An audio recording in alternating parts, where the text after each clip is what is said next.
Si vous voulez vous lancer dans la mode, accrochez-vous.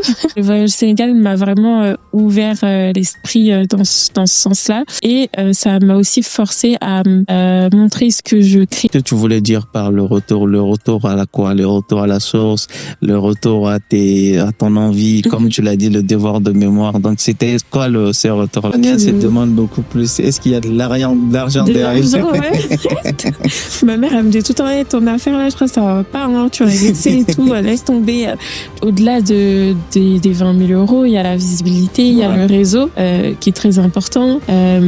Donc non, je suis vraiment contente et vraiment je tiens à remercier Dawala qui m'a fait confiance. Qu'est-ce que tu aimerais que tes enfants retiennent de toi?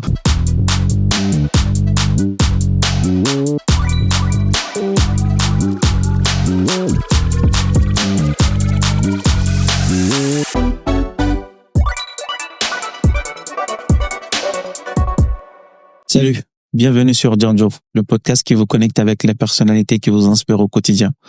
Aujourd'hui, je reçois une jeune professionnelle de la mode, une créatrice au style singulier qui mêle à la fois modestie, authenticité et modernité. Ses créations sont inspirées de ses origines maliennes avec une touche de modernité. Vous l'avez peut-être découvert dans l'épisode 1 de l'émission Qui mise sur moi avec sa marque Nania. Découvrons ensemble le Djanjo de Madina. Salut Madina. Salut. Ça va? Ça va et toi? Bien, merci. Alors, bienvenue dans le podcast Djanjo et merci d'avoir accepté notre invitation. Pour commencer, est-ce que tu peux te présenter pour ceux qui te connaissent déjà et pour ceux qui vont te redécouvrir dans ce podcast?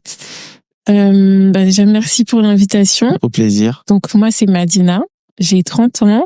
Je suis créatrice, styliste et fondatrice de la marque Nania. Okay. Et à travers Nania, je veux valoriser le textile traditionnel africain et malien en l'occurrence, à travers des pièces qu'on peut porter tous les jours, modestes, stylées, etc. D'accord. Merci beaucoup pour la présentation. Donc, tu as un profil plutôt atypique parce qu'au début, tu as fait tes études, tu as fait un master et après un voyage au Sénégal, tu décides de te lancer dans les études pour devenir styliste et créatrice de mode. Déjà, d'où est parti le déclic? Parce que je savais que à la maison, tu n'hésitais pas à parler de cette passion que tu avais tant pour la mode. Mais comment est venu le déclic au Sénégal pour que tu te lances dans l'apprentissage?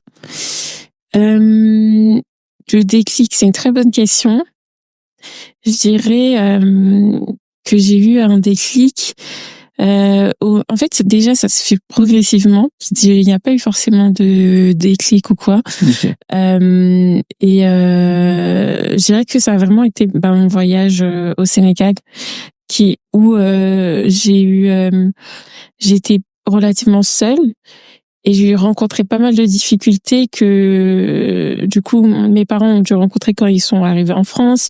Quand on arrive dans un nouveau pays, c'est difficile de s'intégrer, de comprendre la langue. Je comprenais pas la langue. Oui.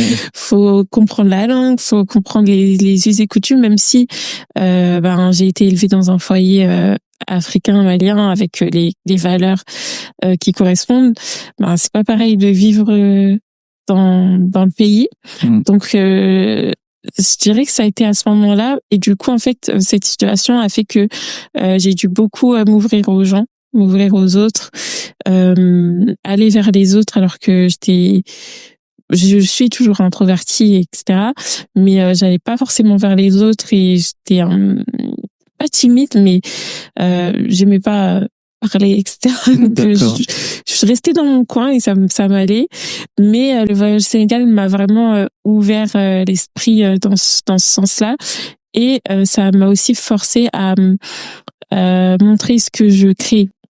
Et par montrer ce que je crée, c'était le montrer à travers les réseaux sociaux et aussi dans mon entourage, etc. Et je pense que c'est là que j'ai vu que j'ai on va dire confirmer l'intérêt, on va dire, que les gens avaient pour mes créations, et ça m'a aussi donné confiance d'avoir le retour des gens, de mes proches, etc. Donc je dirais que ça a été le voyage, et aussi c'est là-bas que j'ai créé ma première collection. En 2019, je suis allée au Mali pour aller voir ma famille, etc., ma grand-mère. Et j'ai été à Ségou. J'ai été à Ségou et c'est là que j'ai découvert la cité des Balanzans. Ouais. Et j'ai découvert le savoir-faire, tout le savoir-faire. Enfin, je connaissais déjà, mais je l'ai vu, j'ai appris, j'ai échangé avec les gens et j'ai vu la diversité des tissus qu'il y avait là-bas et je me suis dit waouh, mais en fait il y a il y a différents tissus, il y en a pas qu'un seul. Il y a vraiment des matières à valoriser. Il y a plein de matières à valoriser et vu que je suis très créative, j'ai directement eu plein d'idées. Et je me suis dit, je peux faire une collection avec ça, je peux faire une collection avec ça, je peux faire une collection avec ça. Et c'est de là que j'ai acheté mes premiers tissus et je suis retournée au Sénégal et j'ai commencé à dessiner, à créer, etc. Et la première collection, elle est née de ça. Donc, je dirais que c'est un mix de ces deux voyages, le voyage à Ségou et le voyage au Sénégal. D'accord. Mais ce changement des caps, tu le traduis plutôt à un acte de liberté ou de courage? Liberté, je dirais, non, pas liberté. Et pas courage non plus, je dirais plus un devoir de mémoire. D'accord. Plus un devoir de mémoire dans le sens où c'est un patrimoine qu'il est important de valoriser. Et c'est ce que j'essaye de faire à travers mon travail, à travers mes créations. Donc, ouais, plus un devoir de mémoire. D'accord. Mais là, quand ta famille a su que tu t'es lancé vraiment, que tu commençais à faire du sérieux, le métier de la mode, comment ils ont appris la nouvelle et comment ça s'est passé un peu? Déjà, j'oublierai jamais quand j'ai annoncé à mes parents que j'allais faire mon premier défilé au Mali. J'ai vu qu'ils étaient fiers et même moi j'étais trop contente de leur annoncer que j'allais faire mon premier défilé à Bamako. Je sais pas, symboliquement c'était vraiment très fort parce que mes parents sont venus en France dans les années 90, 80. Ouais.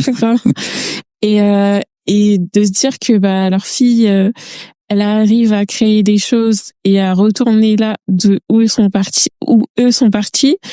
parce que mes parents viennent de Bamako, ils ont tout fait à Bamako, ils ont grandi à Bamako, pour montrer, valoriser son travail, etc. J'ai trouvé ça fort et même quand je l'ai annoncé à mes parents, j'ai vu de la fierté, donc j'étais vraiment contente et j'étais contente aussi qu'ils puissent se dire en fait c'est sérieux, elle fait pas juste des trucs dans son coin et tout. Il y a des gens c'est pas qu'ils attendent la validation des gens, mais que c'est important qu'ils voient que ça demande beaucoup plus. Est-ce qu'il y a de l'argent derrière? Ouais. Ma mère elle me dit tout le temps ton affaire là, je crois que ça va pas, hein, tu vas laisser et tout, laisse tomber, tu fais pas d'argent, mais là elle voit le potentiel, etc. Donc oui. D'accord. Mais après que tu aies changé de cap, tu as ton master, tu étais une personne un peu introvertie, tu l'as dit. Le mode, ça t'a permis de plus t'affirmer, de parler, d'exprimer à travers ta création. Mais en ce moment-là, qu'est-ce que tu as pu découvrir sur toi-même après t'avoir lancé complètement dans la mode? J'irai pas le lancer dans la mode. Quand j'ai fini ma première collection, je me suis dit oui, en fait je suis capable de le faire, tu vois. J'avais la vision, j'avais les choses en tête, etc. Et pour développer une collection en France ou peu importe, en fait ça demande beaucoup de ressources et ressources financières notamment, principalement. Et même en fait il y a beaucoup de choses à faire et moi en fait c'est ce que j'aime dans le fait de créer une collection, c'est vraiment le fait que il y a différentes choses, parce que je m'ennuie vite. J'ai besoin d'avoir plusieurs choses à faire. J'ai besoin que ça bouge et que ça soit actif, etc. Donc j'ai pas vraiment eu de frein par rapport à ça parce que je le faisais sans m'en rendre compte que je le faisais. Limite. Okay. Parce que j'ai mis. Et après, quand je suis arrivée à finir la collection. Je savais pas vraiment ce que j'allais en faire. Le défilé au Mali, il est venu après. Il est venu après mon accouchement. Entre-temps, j'ai eu mon premier enfant. Et je savais pas, j'ai fait un shooting, mais j'étais juste contente d'avoir fait la collection. Je savais pas ce que j'allais en faire. Okay. Je savais pas que j'allais faire un défilé au Mali. Enfin, vraiment, j'ai juste suivi mon intuition, on va dire, et ça m'a vraiment réconfortée dans le sens où je me dis, en fait, écoute-toi et suis ce que tu as envie de faire. Et même si tu sais pas ce sur quoi ça va mener, ben, suis ton intuition. D'accord. Ok, mais tu dis que toi, dans tes créations, tu crées une sorte de pont entre ta culture d'origine qui est malienne et celle occidentale, en l'occurrence française. Mais concrètement, comment cela s'est traduit dans tes créations? Il faut savoir que j'ai grandi dans une maison. Déjà, mes parents, ils aiment beaucoup s'habiller. Ils aiment beaucoup s'habiller.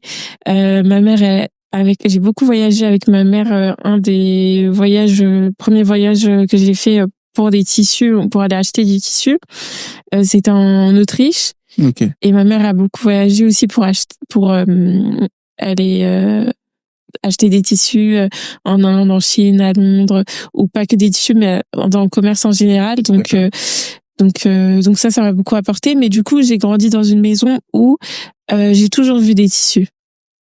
J'ai toujours vu des tissus, et pareil au Mali, quand j'allais en vacances, j'allais chez mes tantes, elles faisaient la teinture à la maison, etc., des bazins, des teintures chimiques, etc., ou naturelles, mais ça dépend. Donc j'ai grandi dans ça, et en fait, j'ai toujours mélangé différents tissus. Et ça, je sais pas pourquoi je fais ça, mais j'aime bien. Okay. J'aime bien mélanger les différents tissus, des tissus qui sont pas forcément où on va pas forcément se dire ah oui, je vais mélanger ça et ça. Mais moi j'aime bien. Et du coup, je pense que ça vient de là, le fait que je mélange différents tissus de différents horizons. Et c'est ça qui crée la singularité de mes pièces, parce que quand tu regardes mes pièces, c'est rare que j'utilise un seul type de tissu. D'accord. J'aime bien mélanger, faire des patchworks de différents tissus, faire des associations avec des tissus où il y a pas mal de contrastes. Donc voilà. Mais est-ce que ça, c'est le fruit de ta double culture malienne et française qui t'a donné cette vision de la mode et de la beauté qu'ils peuvent dégager, ou ça, c'est plus de l'inspiration personnelle, des touches personnelles que tu essaies de rajouter? Non, je dirais que c'est vraiment le fruit de la double culture. Okay. Et aussi beaucoup les voyages, et aussi principalement du fait que j'ai grandi, comme je disais, dans une maison où il y avait que des tissus partout. D'accord. Parce que ma mère, elle avait ses articles à vendre, elle vendait des tissus, des bazins, du wax. J'ai toujours vu des tissus, les brodés, tu vois. Et voilà, je pense que c'est le fruit de ça. D'accord. Mais aujourd'hui, tu fais des collections d'afro-descendants, on peut dire, beaucoup plus. Mais aujourd'hui, est-ce que tu penses que la mode française concède beaucoup plus d'ouverture à ces genres de stylistes de mode aujourd'hui, ou bien tu penses que c'est toujours un peu enfermé et que c'est à vous de travailler encore plus pour mettre ça plus en valeur? Non, totalement. Là, aujourd'hui, il y a beaucoup d'initiatives qui sont prises pour mettre en avant les créateurs africains de plus en plus. Et je pense que ça va aller que de l'avant. Il y a différents défilés qui sont organisés autour de la Paris Fashion Week, par exemple, ou par exemple t'as des collectifs comme Trenoy qui font des défilés spéciaux uniquement pour mettre en avant les créateurs africains.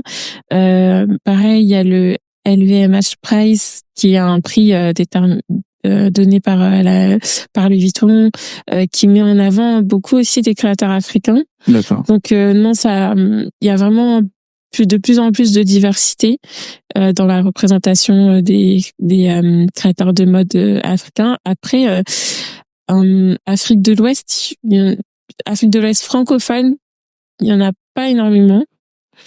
Donc voilà, mais il y en a. Il reste encore beaucoup de défis à réussir. Si, non, franchement, le parcours, il reste encore beaucoup de chemin à parcourir, mais il y a des petits avancements. D'accord. En 2025, donc tu as décidé de professionnaliser tes créations avec la naissance de ta marque Nanania. C'est ça, exactement. Je pense qu'il y a un sens derrière le mot. Donc, qu'est-ce que tu as voulu faire passer comme message derrière le nom, même le mot? Qu'est-ce que ça définit pour toi? Alors, Nania, déjà, je voulais choisir un mot en bambara, qui est ma langue maternelle, du coup. Et pourquoi? Parce que c'est important pour moi de préserver les langues africaines, ne serait-ce que par rapport à l'histoire. C'est important d'essayer de préserver au plus les langues africaines dans nos foyers ou en général. Donc voilà pourquoi j'ai choisi un mot bambara. Et pourquoi Nania? Parce que dans la religion musulmane, on dit que les actes ne valent que par leurs intentions. Donc il y a ça, mais il y a aussi le fait de me dire en appelant ma marque comme ça, je vais avoir l'intention de aussi valoriser le textile traditionnel africain et l'intention de créer, on va dire, ce pont vraiment entre l'Afrique et sa diaspora, où qu'elle soit, mais pas que l'Afrique et sa diaspora, aussi l'Afrique et le monde en général, tu vois. D'accord. Voilà. Mais au début, avant même le lancement de Nanania officiellement, tu as, avec 100 pubs, sans influenceurs et sans site internet, tu as pu générer plus de 8 000 € de chiffre d'affaires avec 80 000 pièces de connexion vendues. Comment tu as fait pour réussir à faire cet exploit-là, sans site internet, sans rien du tout? En fait, j'ai commencé, comme tu as dit, à professionnaliser l'activité en avril 2025. Ouais. Et j'ai tout simplement fait activer mon cercle proche, mes proches, et après les proches de mes proches, etc. J'ai fait des événements Comme aussi. on dit, le love money.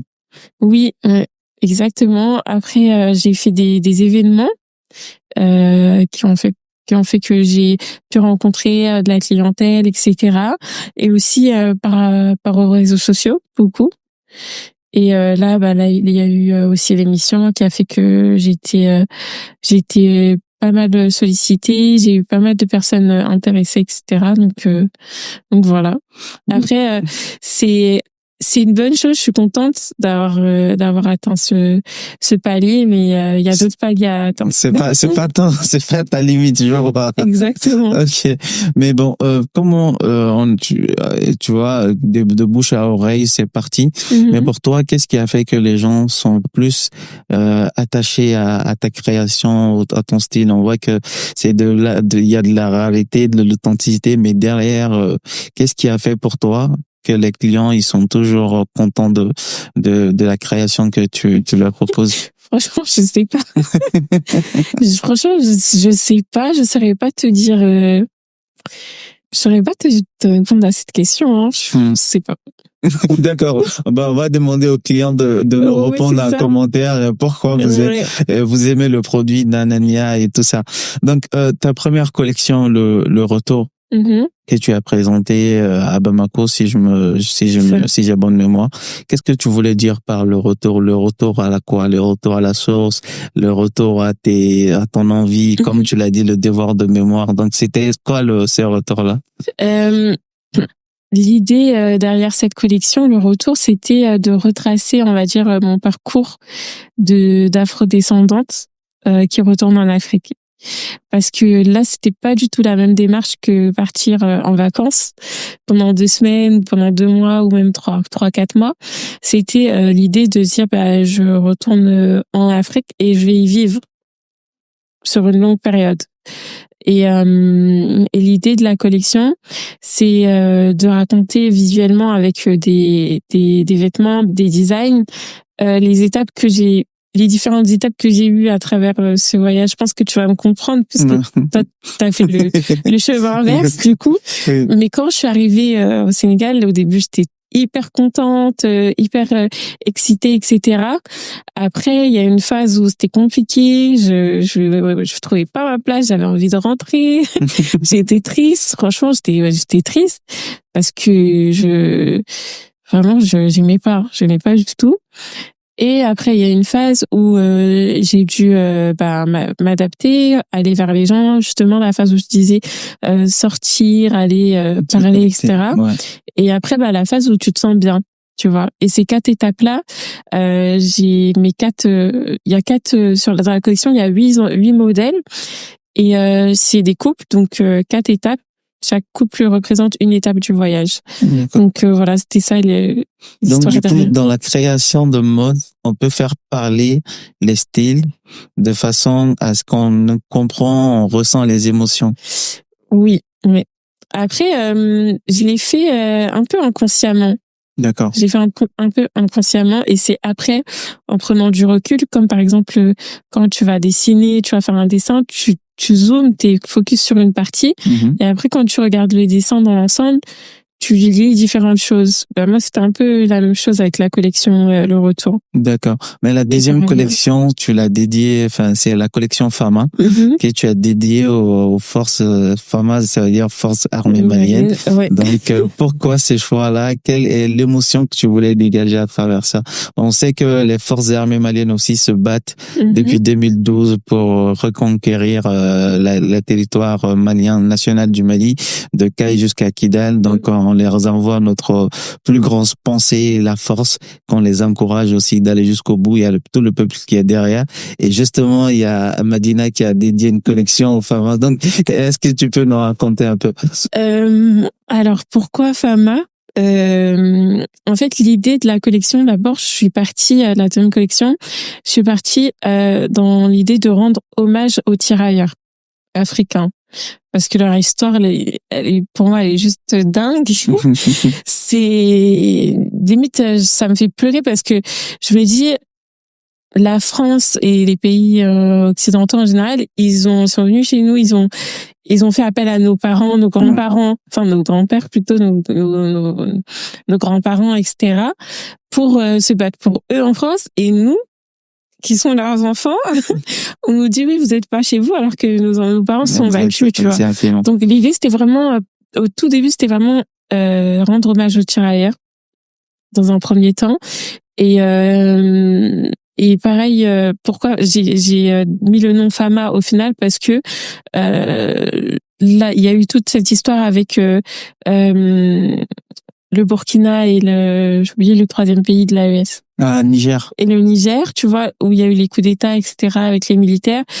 Donc, en fait, c'était limite une évidence de donner ce nom-là. Et même par rapport à moi, j'aime beaucoup aussi Thomas Sankara, sa vision, la vision qu'il apporte par rapport au continent africain. Donc, c'était logique pour moi d'apporter ça comme nom. Mais c'était pas que forcément par rapport à ça. C'est vraiment les militaires africains en général qui tous ceux qui se battent pour l'émancipation de l'Afrique de façon générale. Exactement, et aussi rendre hommage aux tirailleurs africains. D'accord, merci. Et ça faisait aussi le lien avec du coup la France. D'où moi vu que je suis française, je suis née en France, etc. Ça faisait le lien aussi avec ça. D'accord. Okay. Merci beaucoup pour la collection et pour l'Afrique. Bon, ça c'est un devoir que tu dis que tu vas le faire pour la mode. On voit que la mode ça s'arrête pas seulement à la collection, mais à travers ça, on voit qu'il y a toute une histoire.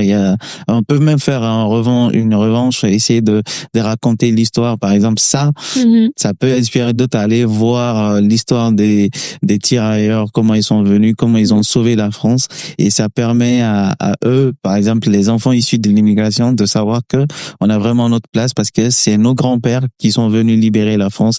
Aujourd'hui, forcément, vous êtes à votre place parce que moi je suis malien du coup. Donc après, tu as fait d'autres collaborations avec notamment Attends, t'as dit, moi je suis malienne, mais moi je suis malienne. Ok, tu es malienne. Tu es malienne, mais française. Ouais. Ou bien franco-malienne. Je suis franco-malienne. Voilà, bon, moi je suis malien tout court pour l'instant. Donc ça fait la grande différence, n'est-ce pas? Ouais. Je disais donc tu as fait d'autres collaborations avec notamment Paris Modest Fashion Week. Mhm. Comment tu as pu concocter ces collaborations et comment ça s'est passé? En fait, c'est moi qui les ai contactés. D'accord. Il faut savoir qu'ils font ils font 2 événements par an. Mais à l'époque, tu t'étais pas encore professionnalisé. Je commençais, c'était Paris Modest Fashion Week, c'était en juin, si je me souviens bien. Ok. Donc là, j'avais fait mon premier shooting à l'aéroport et c'était en même temps. Donc je me suis dit, c'était au moment où je voulais lancer la collection et je cherchais du coup un événement ou quelque chose pour faire le lancement. Donc j'ai profité parce que c'était le bon timing et donc je les ai contactés sachant que je participais déjà aux événements en tant que visiteur, aussi en tant qu'assistante pour mes amies qui sont créatrices, etc. Mhm.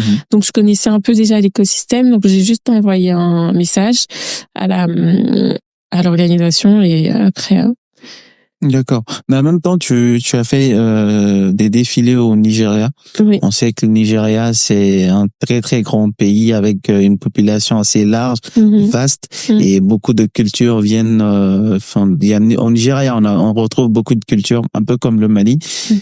Et là, à travers ces différents défilés, quelle est la leçon que tu as pu tirer de ton public, c'est qu'ils attendent, et puis toi-même en tant que créatrice de contenu, faire le mélange de plusieurs cultures, faire des défilés dans plusieurs pays, qu'est-ce que ça t'enseigne dans ton métier? Moi j'aime trop parce que justement j'aime beaucoup voyager et ça me permet d'allier le voyage avec la mode. Ouais. Et d'ailleurs tu disais au Nigeria on me prenait pour une locale parce qu'ils pensaient que j'étais Hausa, tu vois, le nord du Ouais, Nigeria. enfin, tu les ressembles un peu. Ouais. Et en fait oui, mais les Hausa du coup c'est les Peuls. Ouais, un peu mélange de Peul, mais pas vraiment. Mais ils me prenaient vraiment pour une locale. Et au Nigeria, j'ai fait mon défilé dans le nord du Nigeria. C'était en décembre 2024 là. Et justement, les Hausa, ils sont principalement dans le nord.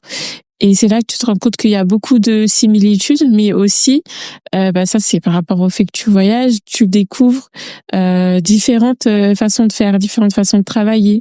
Il y a une chose qui m'a marqué au Nigeria, c'est le sens du service. Ils ont un sens du service et un sens clientèle qui est incroyable.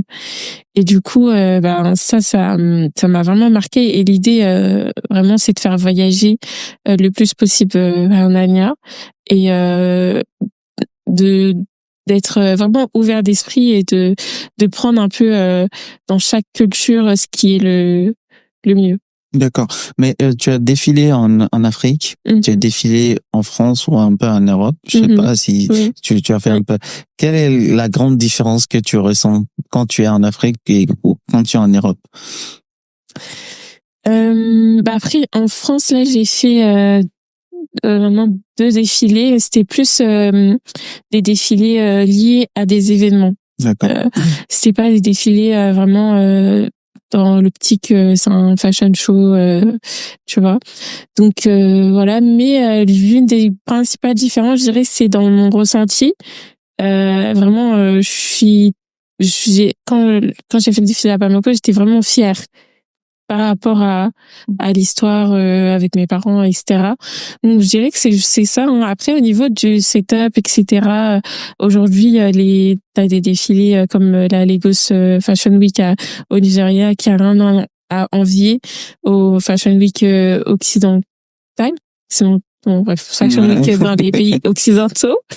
Donc non, il n'y a pas vraiment de différence à part le fait que je vais avoir un sentiment, je pense, plus grand de fierté. Quand tu es en Afrique, plutôt quand ok, d'accord. Parce que justement, mes parents viennent de là. Quand j'ai dit que tu n'étais pas malienne, tu m'as dit que non. Non, Mais là, suis. tu parles de tes parents. Mais en fait, c'est comme, je sais pas comment expliquer. C'est comme si la boucle, Elle tourne encore. Tu vois? Avant, c'était tes parents, mais c'est là que c'est toi qui fais le retour à la source. Ouais, c'est dans le sens où, ils ont veillé à nous transmettre certaines valeurs, certaines choses. Et du coup, je sais pas trop comment l'expliquer. Vous essayez de les restituer. Exactement, ouais. Ok, d'accord. Ouais. Le monde t'a découvert beaucoup plus dans l'émission de Kimi Sûrement de Feneu. Est-ce que tu peux nous raconter déjà comment tu as fait pour candidater, pourquoi l'idée d'aller dans l'épisode 1 de Kimi Sûrement? Alors pourquoi j'ai candidaté, j'ai vu la vidéo de Feneu où il disait alors comme ça t'es entrepreneur, qu'est-ce qui te manque, il faut de l'argent, etc. Donc je me suis dit pourquoi pas et tout. Et j'ai vu aussi ce que Feneu fait sur les réseaux par rapport à ce qu'il a fait dans sa carrière, etc. Et je sais que c'est quelqu'un qui fait quand il fait des choses qualitatives parce que on n'avait pas encore, il y avait rien, on connaissait pas le concept, on connaissait rien. Ouais, c'était. Tu vois, donc moi j'ai envoyé ma candidature, mais je savais pas à quoi m'attendre. Ok. Donc mais j'avais quand même aussi la confiance, on va dire, par rapport au travail de Feneu. Donc j'ai envoyé, mon ami qui m'a envoyé un message en me disant d'envoyer ma candidature et tout. J'allais pas le faire au début. En fait, non, c'était pas que j'étais sceptique, mais c'était pas ma priorité. D'accord. Ma priorité, c'était de faire ma candidature pour une Fashion Week. Okay. Parce que quand je fais les défilés, j'envoie mon dossier, mon dossier de presse, etc. Donc, je me suis concentrée sur ça. Et dans la foulée, j'ai envoyé le mail qui est mis sur moi. En fait, on avait juste à envoyer un mail avec la présentation de son entreprise, etc. Et du coup, dans la foulée, j'ai envoyé le mail et ils m'ont contacté, je pense, 1 mois plus tard. Mais moi, après avoir envoyé le mail, je pensais plus. En fait, je pensais même pas être sélectionnée. D'accord. Parce que vraiment, j'ai envoyé le mail comme ça. Je me suis dit bon, j'envoie, ça me coûte rien. Mais tant mieux si on m'appelle, tant mieux si on m'appelle pas. Et j'étais pas là en train d'y penser chaque seconde, chaque minute. Non, je suis passée à autre chose. Mais le fait de passer dans l'épisode 1, tu as été sélectionné parmi les projets qui ont été retenus pour enregistrer l'épisode 1. Est-ce que le fait de passer dans l'épisode 1 et d'être passé à côté de 100 000 euros, est-ce qu'on a des regrets après? De 20 000 euros. Ah, 20 000 euros, pardon, 20 000 euros. Non, je regrette. Non, j'ai pas de. Si je les ai pas eu, c'est que c'était pas pour moi. Exactement. Donc non. Après, c'est sûr que sur le coup, j'étais un peu pas triste, mais j'étais envie de les gagner, tu vois, parce que moi, mon business, c'est un business où t'as beaucoup de frais. Les tissus, faut les faire envoyer, les transports, j'ai les voyages aussi à payer par rapport à quand je fais des défilés, etc. Les shootings, la vidéo, tu vois, parce que tu fais la création, tu fais le produit, mais ça c'est que le début, c'est juste une partie. T'as tout autour, ce que tu vas raconter autour de ton produit, comment tu vas le shooter, comment tu vas faire tes campagnes vidéo, etc. Et ça coûte très cher. Donc c'est un business où j'ai besoin d'argent. Mais non, si je les ai pas eu, c'est qu'ils étaient pas pour moi, c'est tout. Mais derrière, tu as pu avoir d'autres collaborations, enfin d'autres sous forme d'aide, comme Dawala, et puis un monsieur t'a proposé de te booster, et puis il y a eu des connexions quand tu as fait ton pop-up store, il y a des gens qui sont venus. Ça peut être les avantages. Moi, je t'ai connu à travers l'épisode. Oui. Donc au-delà des 20 000 euros, il y a la visibilité, il y a le réseau qui est très important. Donc non, je suis vraiment contente et vraiment je tiens à remercier Dawala qui m'a fait confiance et qui m'a ouvert les portes de sa boutique avec grande générosité. Et vraiment ça, j'en suis très reconnaissante. Et Et ça, en fait, l'humain et le relationnel, ça a pas de prix. Ouais. Donc, je suis vraiment contente. D'accord, merci beaucoup pour Adora et c'est quelqu'un de très très serviable. Il est déjà passé dans l'épisode Django, donc on le remercie encore une fois. Dans tes présentations, tu dis aussi que t'es maman. Oui. Tu as 2 enfants. Oui. Et comment toi tu arrives à gérer ta vie de famille et avec ton entreprise Nanania? Est-ce qu'il y a un équilibre de façon générale? Généralement, c'est des questions qui reviennent, mais chacun a son expérience. C'est très compliqué. C'est vraiment, c'est difficile. Mais ce qui me motive, c'est aussi de me dire que je montre l'exemple à mes enfants dans le sens où je leur montre que quand on croit en quelque chose, que il faut y aller en fait. Faut y croire, faut se donner les moyens et pas se dire qu'après on va regretter de pas avoir fait telle ou telle chose. Donc il y a ça. Et je suis pas toute seule. Franchement, en Afrique on dit que pour élever un enfant, il faut tout un village et c'est impossible, vraiment impossible d'élever un enfant seul aujourd'hui. Et ce qui est dommage ici en France, c'est que chacun est un peu chez soi partout et tout, alors que en fait pour élever un enfant et une nation et pour élever en général une génération, il faut tout le monde. C'est pas que la maman, c'est impossible. Tu vois, la maman, c'est le socle des enfants, c'est obligatoire, c'est sûr. C'est elle qui donne on va dire le ton, enfin bref, c'est elle qui donne le pas. Mais, l'écosystème tout autour, il est vraiment très important. Il faut que la société aussi joue son rôle dans l'éducation. Même pas la société, enfin, il y a la société, mais avant la société, il y a la famille, il y a le papa, il y a les frères, il y a les oncles, les tontons, les tatas, les grands-parents, toute la famille en fait. Par exemple, au Mali, chez ma mère, c'est un écosystème différent. Oui, il y en a qui grandissent dans la grande famille. C'est pas voici mon père, voici mon tonton. Il y a pas ça. Ton père, le frère de ton père, c'est ton père. La sœur de ta sœur, c'est ta. Et ça, c'est un aspect dans la culture malienne et africaine en général, qui est vraiment très très très important et très positif. Et ça, faut pas qu'on le lâche, parce que en fait et là c'est ce que j'essaye de faire avec mes enfants ici en étant ici, c'est créer un village autour d'eux, pour que quand je sois pas avec eux, je sais qu'ils sont avec des personnes en qui j'ai confiance et que je puisse être aussi focus dans mon travail quand je suis pas avec eux. D'accord. Mais qu'est-ce que tu aimerais que tes enfants retiennent de toi aujourd'hui ou plus tard quand ils seront grands? Très bonne question.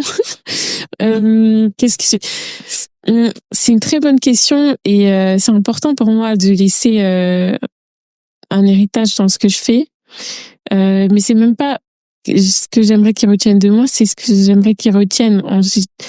Dans la vie en général. Dans la vie en général, c'est qu'il faut s'accrocher à sa foi, à sa religion, s'accrocher à Dieu et faire les choses vraiment avec la bonne intention. Tu vois, faire les choses comme le Nia de Narnia. Vraiment faire les choses avec la bonne intention, faire les choses bien et essayer de faire les choses le mieux possible quand tu l'as fait. D'accord. Ok, mais aujourd'hui, quelles sont tes ambitions pour Nania? Est-ce que sur le long terme, le court et le moyen terme? J'ai beaucoup d'ambitions. J'ai beaucoup d'ambitions sur concurrencer LVMH. J'ai pas envie de me positionner après, pourquoi pas? Franchement, pourquoi pas? Mais j'ai pas envie de me positionner dans le marché du luxe. Okay. Tu vois. Tu veux que ça soit Nania soit un produit plutôt accessible pour l'ensemble de la population. Plutôt, mais je sais que ce que je fais, ça, c'est une valeur monétaire qui est forte parce que c'est du travail et il faut valoriser son travail. Donc j'essaye de trouver l'équilibre entre ça.